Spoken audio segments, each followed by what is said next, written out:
যুক্তরাষ্ট্র ইসরায়েলের যৌথ হামলার প্রথম ধাপে ইরানের সর্বোচ্চ নেতা আয়াতুল্লাহ আলী খামেনি নিহত হয়েছেন। খামেনি নিহত হওয়ার ঘটনা 1979 সালের ইসলামী বিপ্লবের পর দেশটির সবচেয়ে সংকটময় মুহূর্ত পার করছে।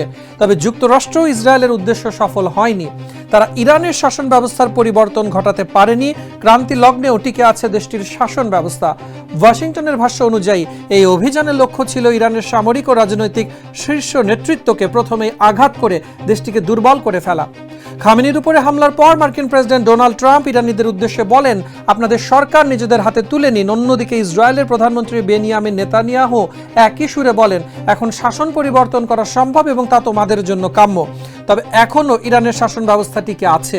বিশ্লেষকরা বলছেন, ইরানের পুরো শাসন ব্যবস্থা ব্যর্থ হওয়ার সম্ভাবনা কম।